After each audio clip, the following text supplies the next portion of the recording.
में रहोगे कि जीवन में कोई दुख आपके होगा ही नहीं। क्यों नहीं होगा? चाहे 100 साल के हो जाओ, चाहे 200 यहां से जाना पड़ेगा, यहां से जाना पड़ेगा। उसके पहले अपने आप को जान लेना अति आवश्यक है कि मैं कौन हूं। शरीर हूं कि मन हूं कि बुद्धि हूं कि इंद्रिय हूं कि सिंधी हूं कि पंजाबी हूं कि ब्राह्मण हूं, मैं हूं कौन?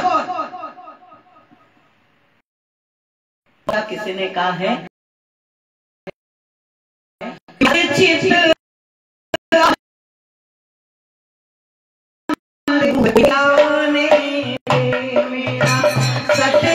आनंद रूप कोई कोई जाने रे, मेरा सच्चित आनंद रूप कोई कोई जाने रे, मेरा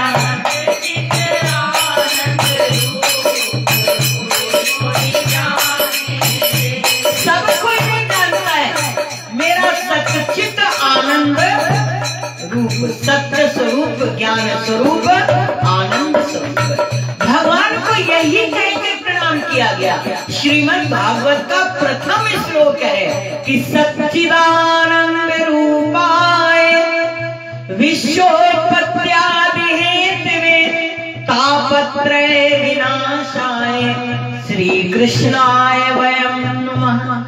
सच्चिदानंद स्वरूप परमात्मा को हम प्रणाम करते हैं और उनको प्रणाम करने से हमारे तीनों प्रकार के ताप, तीनों प्रकार के दुख समाप्त हो जाते हैं।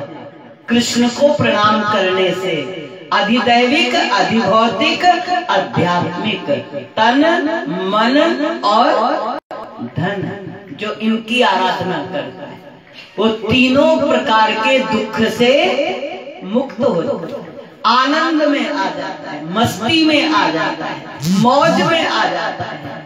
आत्म आनंद में अगर आ जाओ, अभी आप सुख के पुजारी हो, आनंद आपको नहीं मालूम है कि आनंद क्या है। कहते जरूर हो बहुत आनंद आया, बहुत आनंद आया। आनंद का उल्टा शब्द कोई भी नहीं है। सुख के साथ है दुख, धन के साथ है पाप, के साथ है पुण्य, लाभ के साथ है हानि, रात के साथ है दिन, अमावस्या के साथ है पूर्णिमा, अंदर के साथ है। सबका अपोजिट शब्द है। आनंद का अपोजिट बता दीजिए। परमानंद। अपोजिट मतलब उल्टा।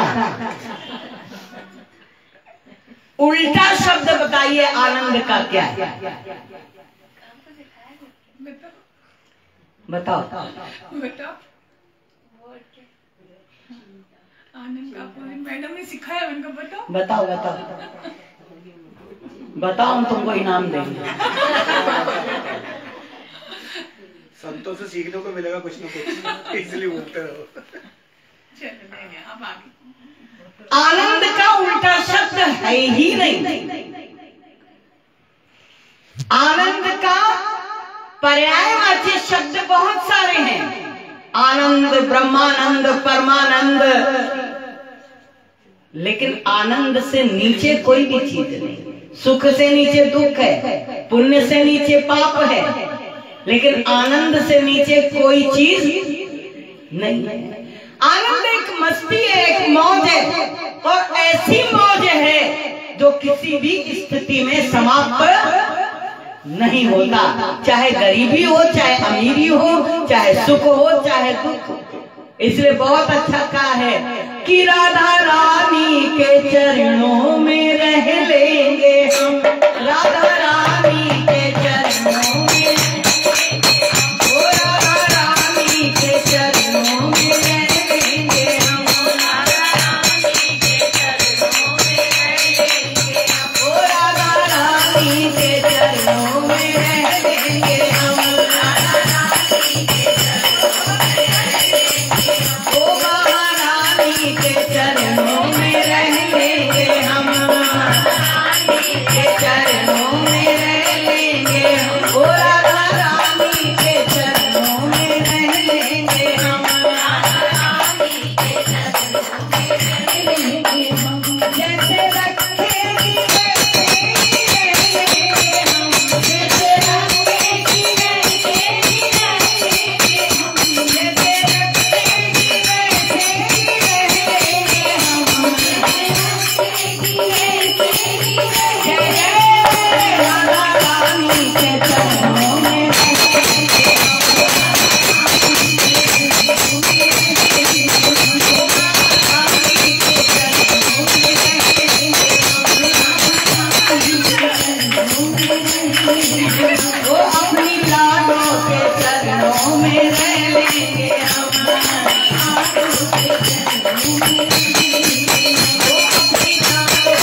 है।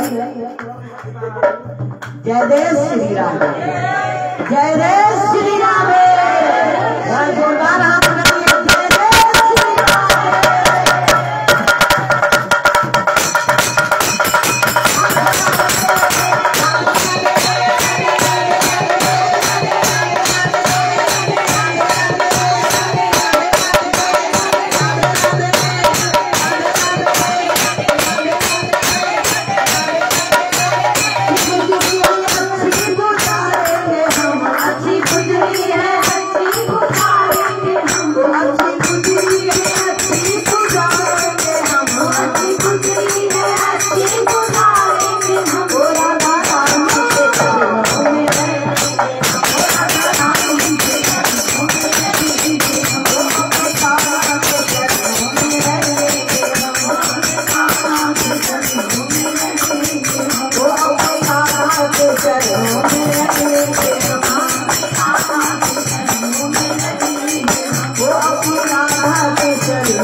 ऐसा ब्रह्मानंद है कि जिसको पा लेने के बाद संसार की किसी विषय वासना की, किसी भोग की, किसी वस्तु की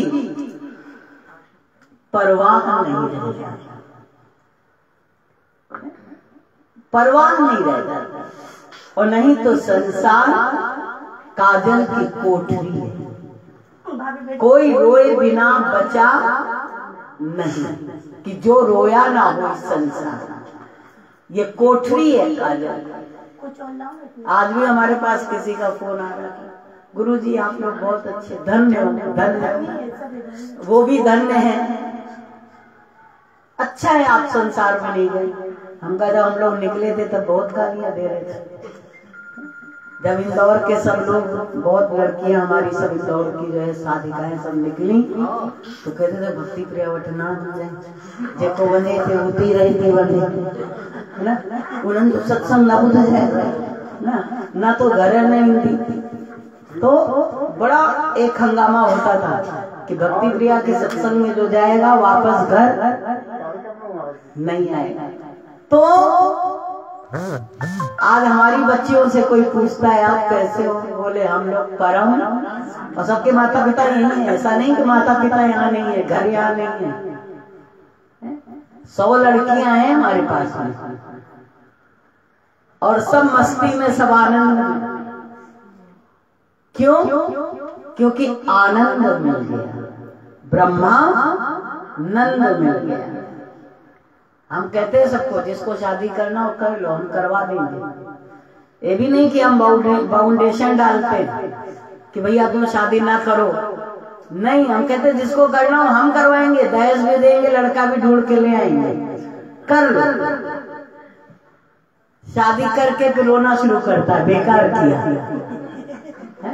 पहले तो शादी के लड्डू जब तक नहीं मिलते तब तो मन ललचाता है, यार देखो तो सही, क्या कंगन पहने हैं, क्या तो नथनी पहनी है, क्या तो कान में पहना है, क्या तो जैसे जब बलि का बकरा, आपको मालूम है जब बकरा बलि के लिए तैयार किया जाता है तो उसको नहलाया जाता है, धुलाया जाता है, उसको नए कपड़े पहनाए जाते हैं और उसको खूब सजाया जाता है, खूब बैंड बाजों के साथ लाया जाता है और उसके बाद उसकी गर्दन काटी जाती है।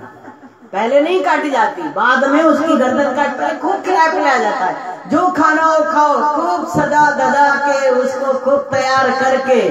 तो हमारे लोगों का भी यही हाल है, ब्यूटी पार्लर 50,000 30,000 खूब सज धज के हम लोग आते हैं, खूब गहना सोना चांदी कपड़ा लत्ता चप्पल पर्स देख देख के मन लगता, अरे वाह वाह क्या शादी है, क्या शादी है। अब पता लगा 2-4 महीने तो फिर भी थोड़ा बकरा जो है खाता पीता रहता है, घूमता फिरता रहता है, चल भैया कश्मीर घूमाओ, कुल्लू मनाली घूमाओ, है ना, थोड़ा मौज कराओ, उसके बाद सर काटना बकरे का। फिर क्या होता है, फिर आजीवन कैद होता है, जेल। फिर जेल की रोटी खाओ, वो भी खाना भी बड़ा मुश्किल पड़ जाता है, कई दिन तो खाना भी। और आजकल तो सब पहलवान हो गए, जेल के ताले तोड़ के भाग जाती हैं। अब तो लड़कियां पहलवान हो गई, अब कहती हम डंडा नहीं सहेंगे, है ना।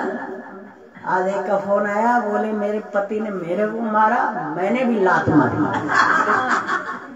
मैंने भी मारी, कब तक सहूंगी, कब तक सहूंगी। अब तो जेल के ताले तोड़ के बाहर, अब वो सहने वाला जमाना भी गया। पहले तो सह लेती थी, बोलती नहीं थी, रो लेती थी, लेकिन कुछ कहती नहीं थी। अब वो जमाना नहीं है, अब तो तुम रो, सामने वाले रोते हैं, लड़के वाले ऐसा रोते हैं कि जेल में पहुंचवा दिए जाते हैं। लड़की वाले भी कम रोते हैं, अभी लड़के वाले ज्यादा रोते हैं। तो जीवन में हम लोग सोचते हैं आनंद अगर सच्चा है तो भजन में, गृहस्थ में भी आप अगर भजनानंदी बन जाओ। अब कहिए जो हम लोग आ गए अब वो क्या करेंगे, तो अब तो वही रहना ही पड़ेगा, क्योंकि आपका आजीवन जेल हो गया है, कैद हो गया है, तो आप तो निकल नहीं पाओगे। लेकिन अब आप भजनानंदी बन जाओ, सत्संगी बन जाओ, ज्ञानी बन जाओ, अपने आप को मुक्त कर दो। ध्यान देना, अब आपको कोई मुक्त नहीं करेगा, मन ही बंधन का कारण है और मन ही मोक्ष का कारण है। अंदर से अपने मन को निवृत्त कर दो, अपने मन को मुक्त कर दो। महाराजा जनक बैठे हुए थे सोने के सिंहासन पर, उनकी धर्म पत्नी सुनैना उनके बगल में बैठी, सोने का सिंहासन, पत्नी उनके बगल में और कंधे पर हाथ रखे हुए। तो एक विद्वान और संत आए, उन्होंने कहा महाराज आपके विषय में कहा जाता है आप विदेह हो, वैरागी हो, त्यागी हो, आप ब्रह्म ज्ञानी हो।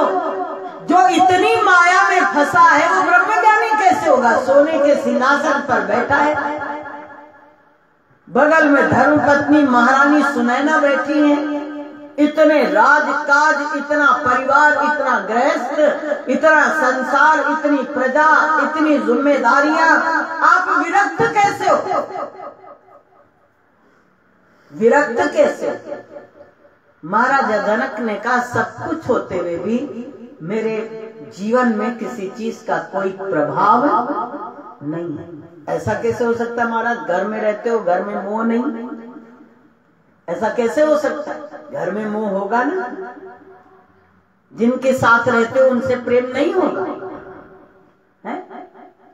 तो महाराजा जनक ने कहा कि इसको मैं बहुत समझाऊंगा लेकिन इसको समझ में नहीं आएगा, क्योंकि जो देख रहा है वो भ्रम है और जो सत्य है वो दिख नहीं रहा है।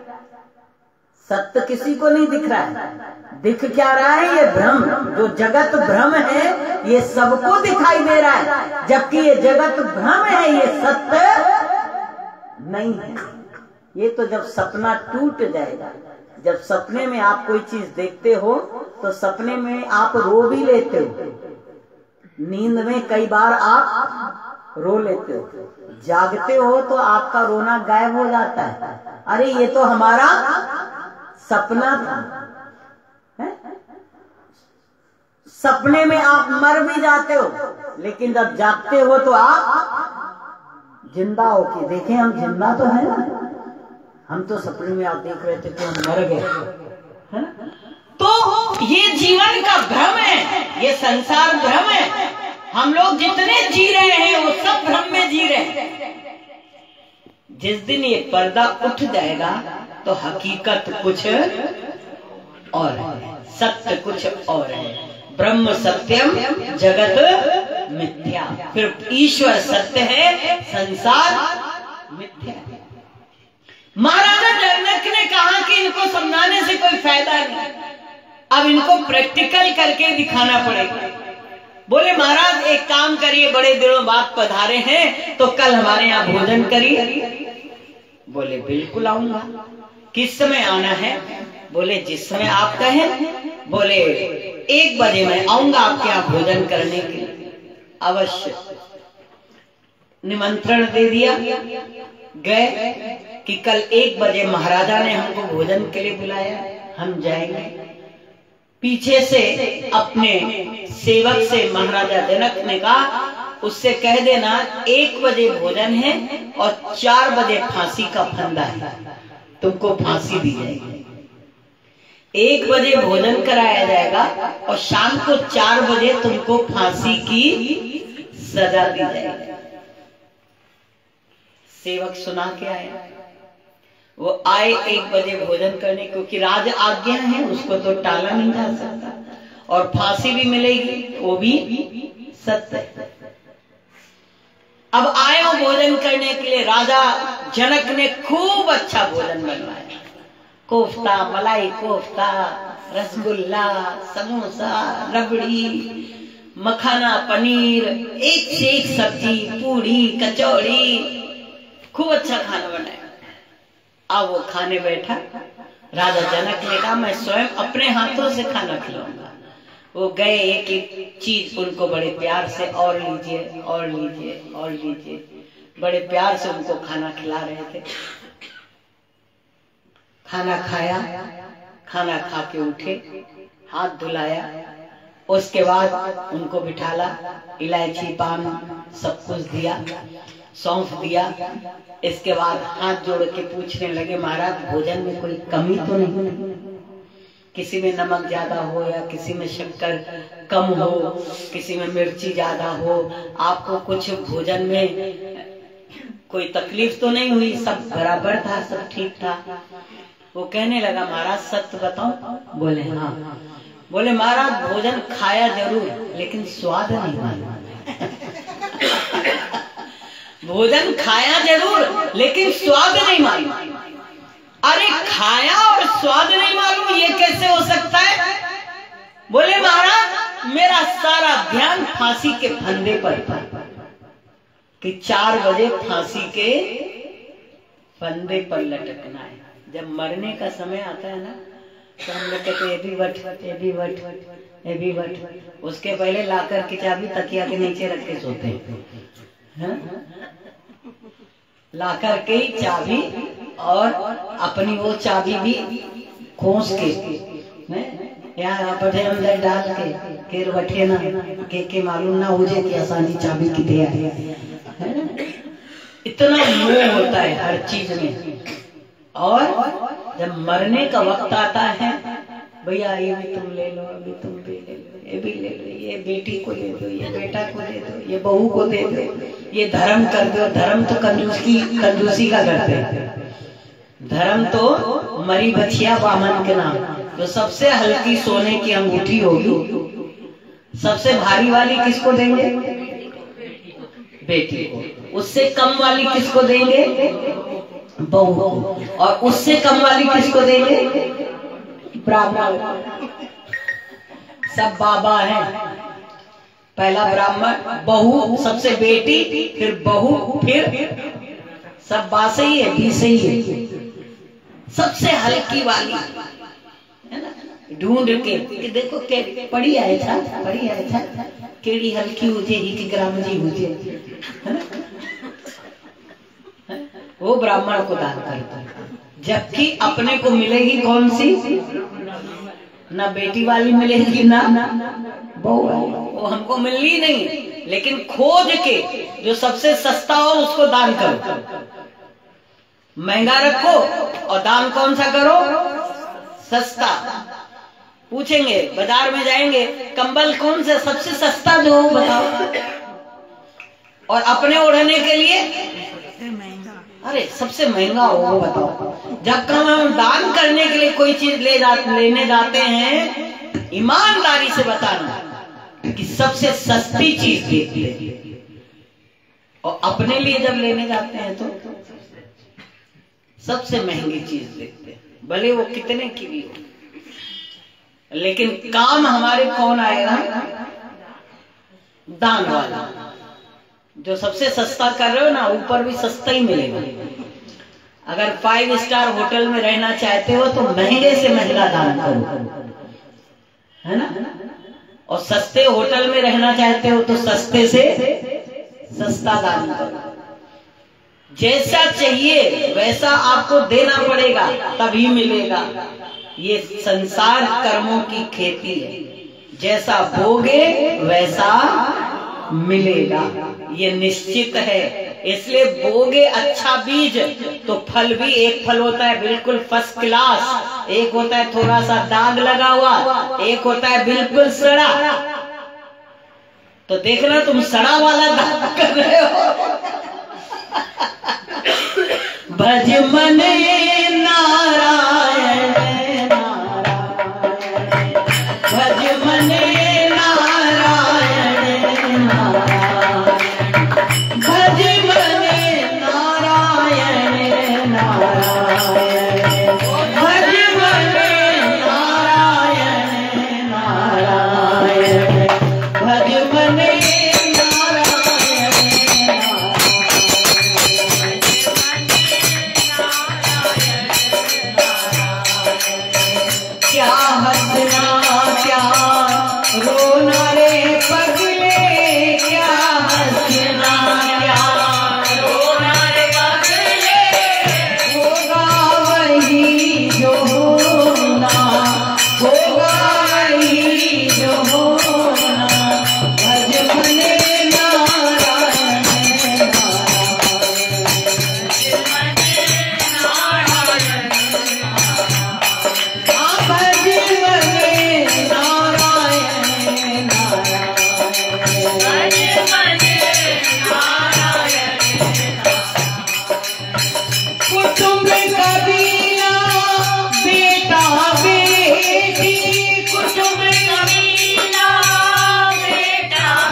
पाप कमा कर धन को जोड़ा, मैं का अभिमान न छोड़ा, मैं का अभिमान न छोड़ा, पाप कमा कर धन को जोड़ा, पाप कमा कर धन को जोड़ा, मैं का अभिमान न छोड़ा, मैं का अभिमान न छोड़ा, मन को एक बार नहीं धोया, मन को एक बार नहीं धोया, तन को फिर क्या धोना रे पगले, तन को फिर क्या धोना रे पगले, होगा वही जो होना, भज मन नारायण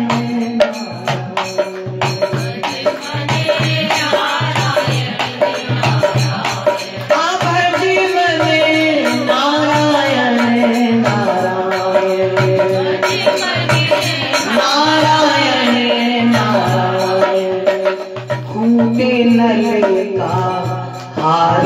गले फूटे नलिया हारे गले। हरिश्चंद्र की प्रभुता लुट गई, हरिश्चंद्र की प्रभुता लुट गई। खेल विधि का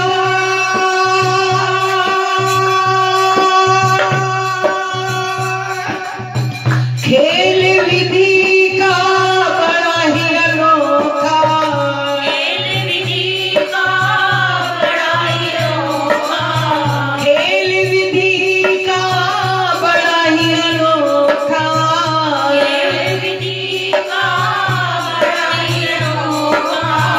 मानव बना खिलौना रे पगले, मानव बना खिलौना रे पगले। होगा वही जो होना, होगा वही जो होना। भज मन नारायण भज मन नारायण, ओ भज मन नारायण नारायण, भज मन नारायण। हाँ क्या हंसना क्या रोना रे पगले, क्या हंसना क्या रोना रे पगले। होगा वही जो होना, होगा वही जो होना। भज मन नारायण नारायण, भज मन नारायण नारायण, ओ भज मन नारायण नारायण, भज मन नारायण नारायण, ओ भज मन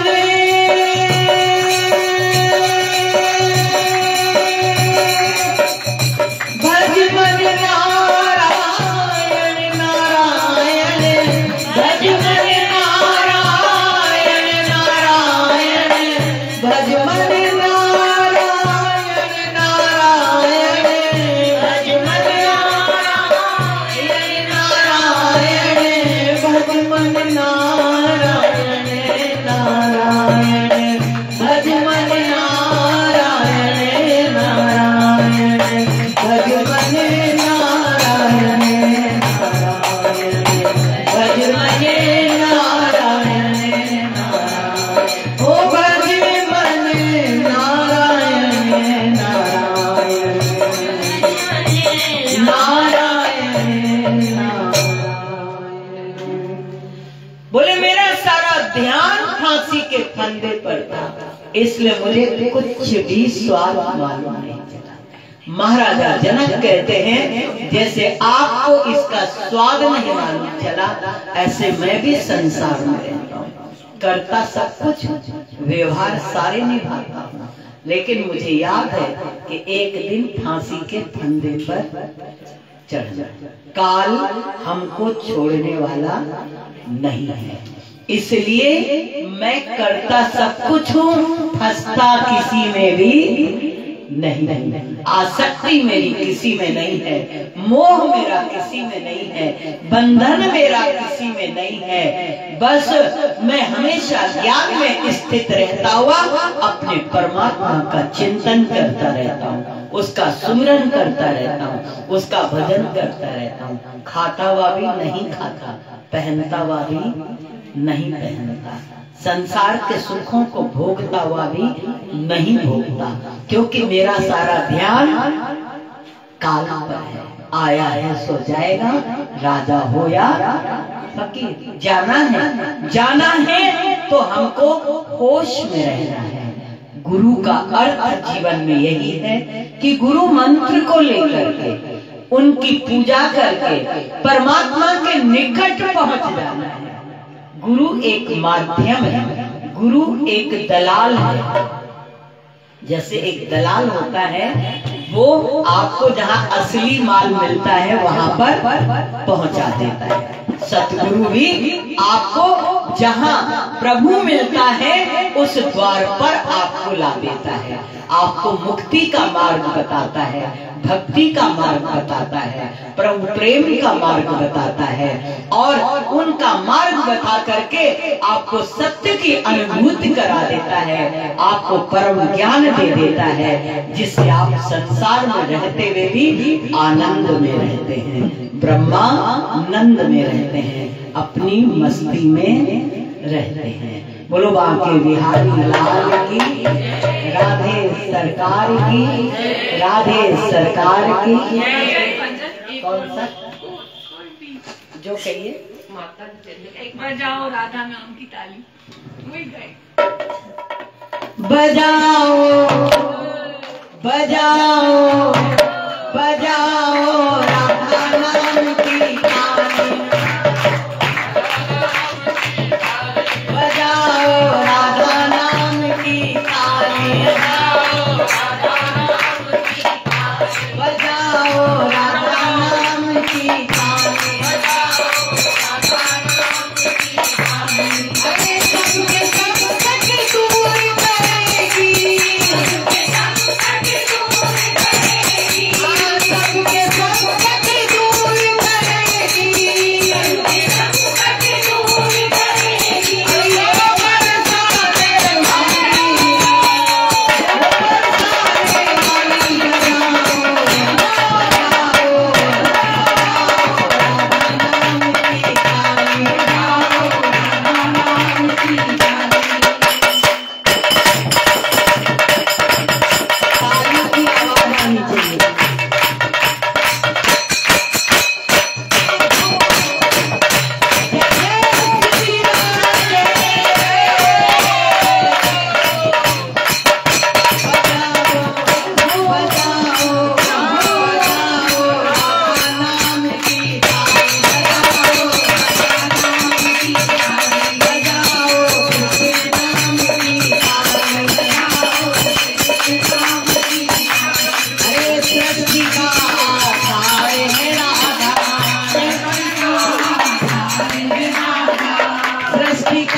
श्याम जे प्यार में हुई चली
मुझे